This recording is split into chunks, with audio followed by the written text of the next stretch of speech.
May 2025. Mental health is real. Seek help. End the stigma. On the news this evening, police kill suspected kidnapper M. Kazi in Rumuji, Emoha. Court upholds election of Edo State Governor Okpebolo. Stakeholders speak on impact of shutdown of Port Harcourt refinery on petrol price. House of Representatives summon WAEC as citizen. Reports student collapse after late night exam in Port Harcourt. On the foreign scene, Trump administration to appeal court ruling blocking tariff. I am Constance Irele Mega. The news continues after this break. Do stay tuned.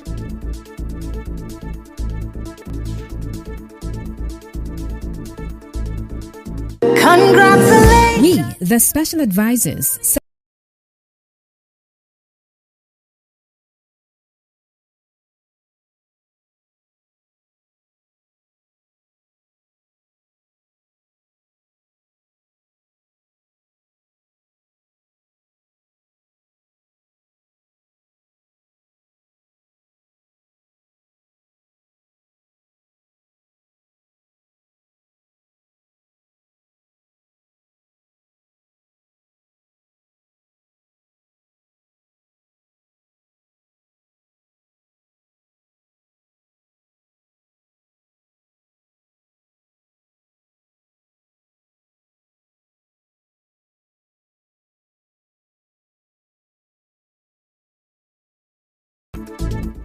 Thanks for staying with us. And now the news in detail.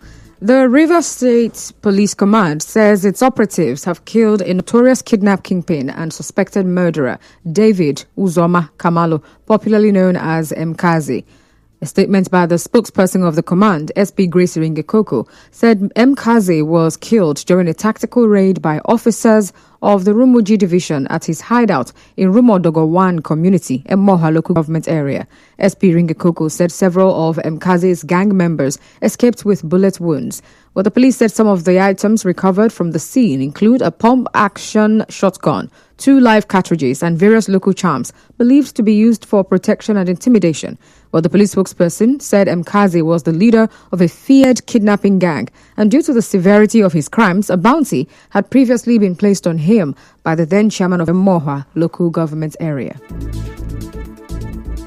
In the meantime, a former commissioner in Rivers State, Hope Barango Taria, says the federal government should without delay employ the services of the private local security outfit known as Amama Soldiers to guard the coastal community's waterways. Dr. Barango Taria made this call in an interview with correspondent Subi Oruwari, where he was commending the local security outfit for rescuing the 19 boat passengers from the kidnappers' hands.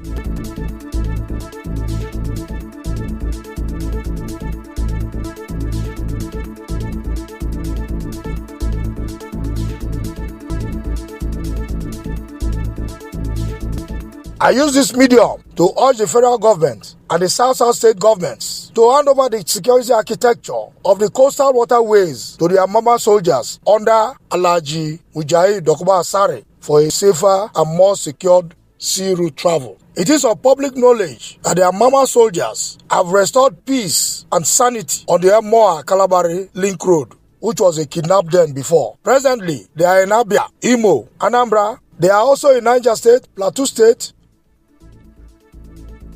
Well, Barango Taria also explained the reasons the government's security failed to protect lives and property on the waterways. A testament of real-time security operations, which the Amama soldiers are known for. A feat which the joint operations of the security agencies, namely the Army, the Navy, Police, and Civil Defense, cannot achieve. Our security agencies have chosen to chase money by escorting bunkering boats, crude oil vessels, and expatriates on our waterways instead of securing lives and properties, which is their primary assignment. Amama soldiers within the past days, weeks, and months have shown sufficient strength, professionalism, and precision in their approach to security concerns. Away from that, a political analyst, Obinna Wadim, is asking the suspended Rivers State Governor, Siminalayi Fubara, to keep his promise of living up to the oath of office he took 2 years ago when he is reinstated as governor. Dr. Wadim gave this advice in an interview with our correspondent while reacting to the 2-year anniversary message of Governor Siminalayi Fubara. If he says that when he comes back, he will sustain the momentum that he's there with, kudos. I don't expect anything less from him. He has the support of a majority of the people of Rivers State, and we'll give it to him, and he should keep to his word so that by the time the emergency rule is ended, he will come back and then continue from where he stopped, and then provide the dividends of democracy to the people of Rivers State. But Dr. Nwadim, who is also a political science lecturer at the University of Port Harcourt, dismissed any political undertone in the governor's message. He swore to an oath to defend, to provide for the welfare of the people of Rivers State. Even though his administration has been caught in a web of crisis, I salute his courage, I salute determination to actually stay focused on the problems and plight of the people of Rivers State. So if he says that when he comes back, he will sustain the momentum that he's there with, kudos. I don't expect anything less from him.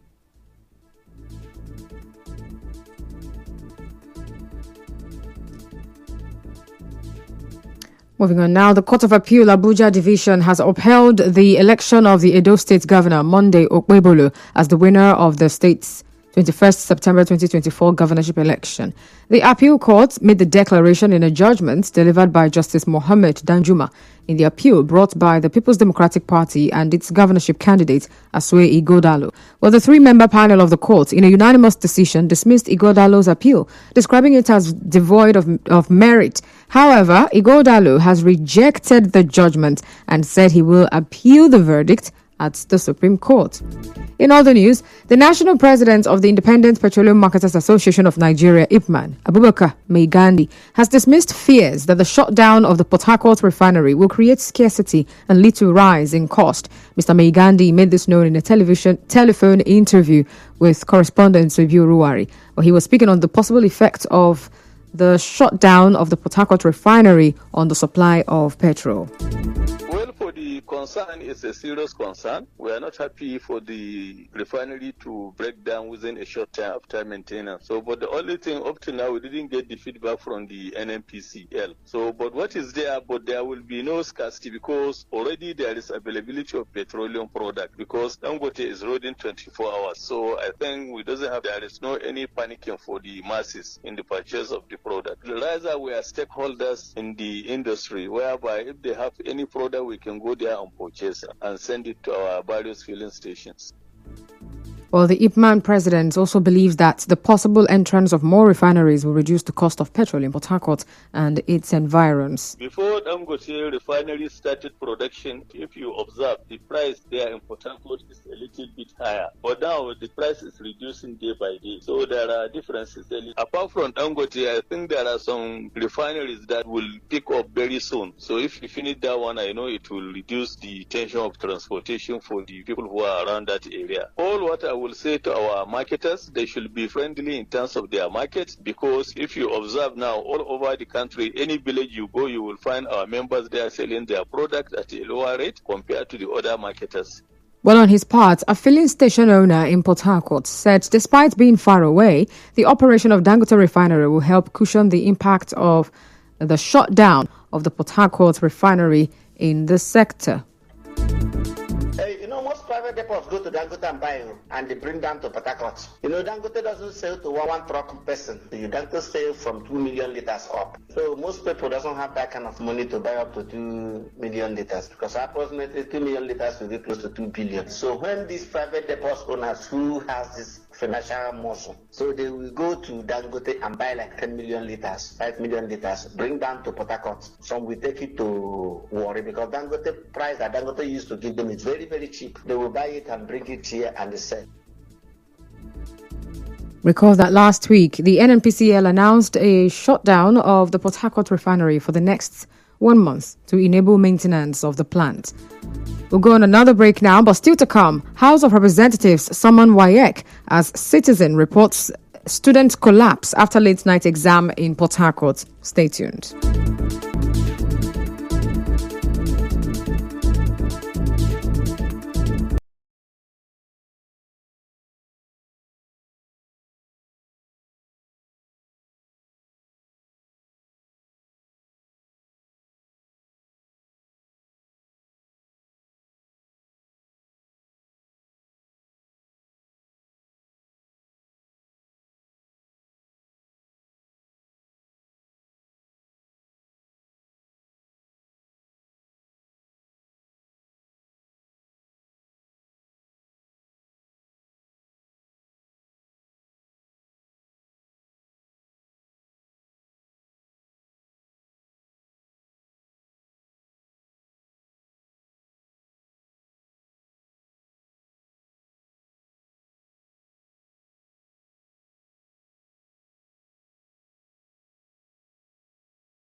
This is the news on 92.3 Nigeria Info.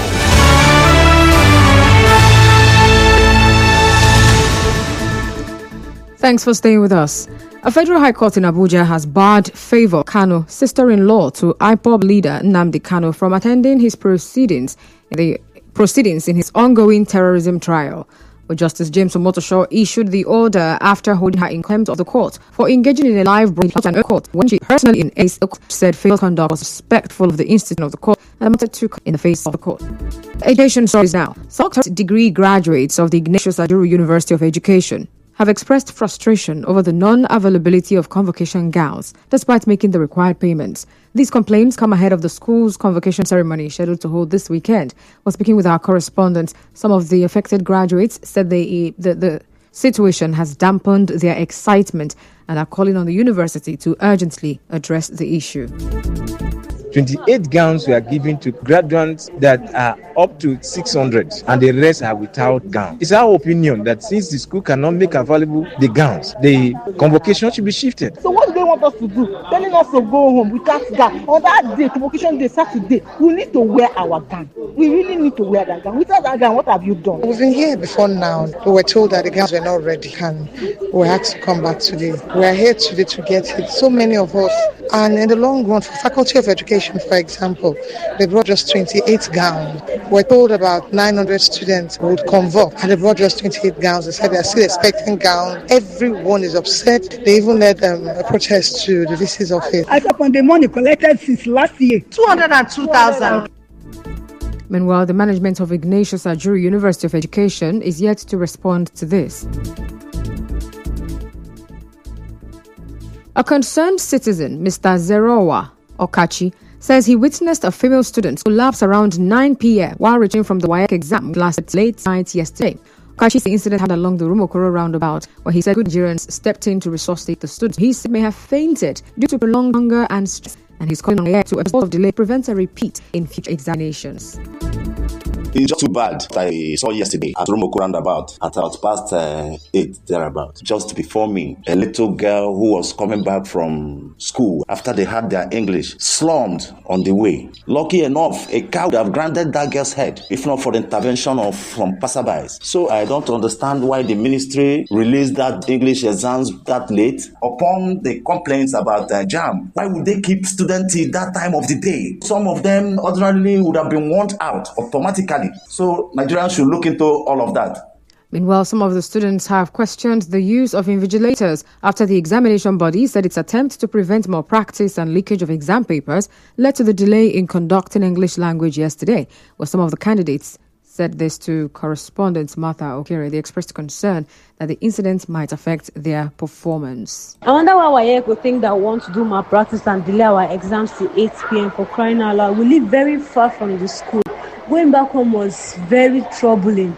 We're so scared and we had to write our exams with torchlight. There was a kind of hurry in the examination because of it was already night. Yesterday's exam was particularly frustrating. We're not even seeing properly. We don't know how the outcome is actually going to be. I don't know why you say you have invigilators and you're scared of malpractice. They didn't even prepare for the exam. No security, no light, no generator, no nothing. I was confused. I was scared and everything where I read leave my head.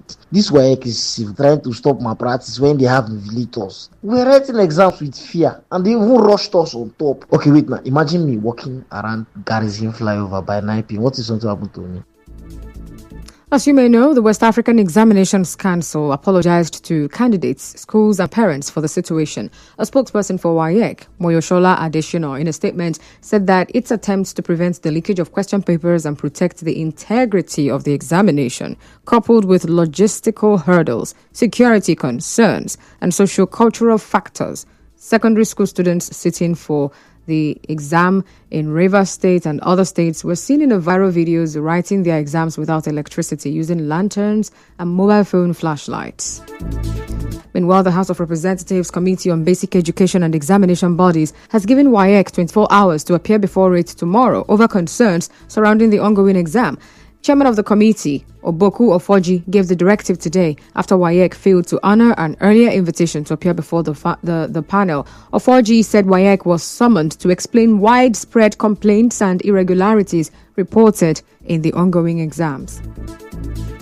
Also, former Vice President Atiku Abubakar is calling for a receipt of the WAEC exams written late Wednesday night. In a statement, Atiku condemned the conditions under which the students were forced to sit for the 2025 examination. He said it will amount to a grave injustice if the students did not receive the exams. We'll go on another break and we'll wrap up the news. Do stay tuned.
And now, we'll bring you news from around the world.